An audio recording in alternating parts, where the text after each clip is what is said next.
I've been a public school teacher for 25 years, and I do not feel that it is safe to reopen campuses at this time. In the United States, we have over 5 million documented cases of COVID-19, and we have surpassed 162,000 deaths in the United States.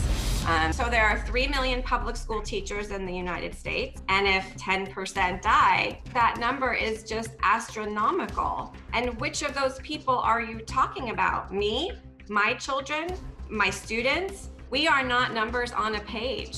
We are human beings.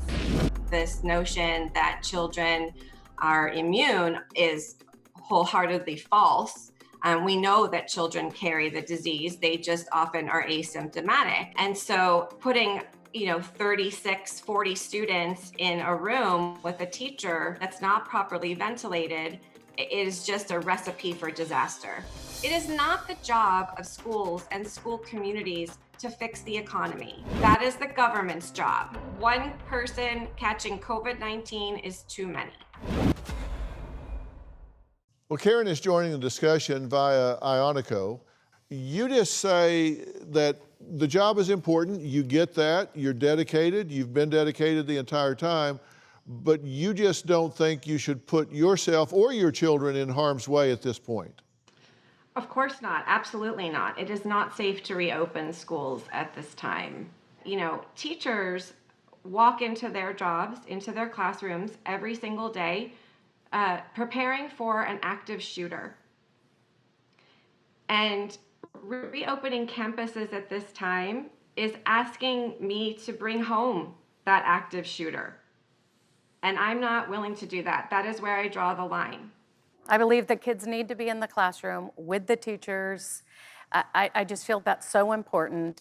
I teach special education, and I know my students especially just aren't getting the same education over the computer that they are in person. Okay, so you believe that brick and mortar learning, getting back in class, being there is more important than the risks associated with it?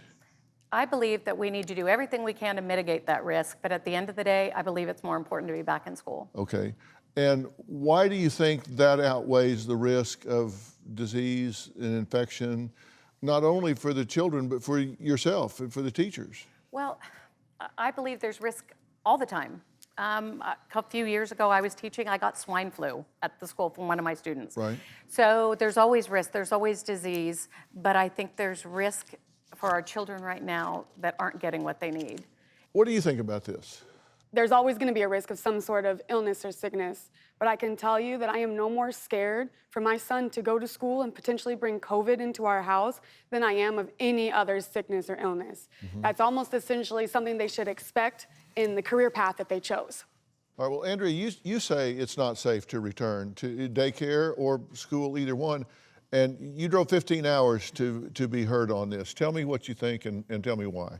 Yeah, I agree with everything that Karen is saying right now. I think it is not safe, and that, yes, we put ourselves at risk every single day, not only to viruses or the flu or to active shooters and things like that, but we are at all kinds of risk. But this risk has an alternative. Like you said, there is something else we can do. I totally agree. It's my job to educate kids, but it's not my job to do it in a specific place. I can do it in tons of different ways. We have technology. You could even bring some special education kids into the building a few at a time to work with teachers and do it one-on-one and have way less risk than 1,600 kids in a building at one time. But virtual learning doesn't work for every child. My son's education is suffering. Yeah. Furthermore, I don't think that comparing coronavirus or COVID-19 to an active shooter is a fair comparison.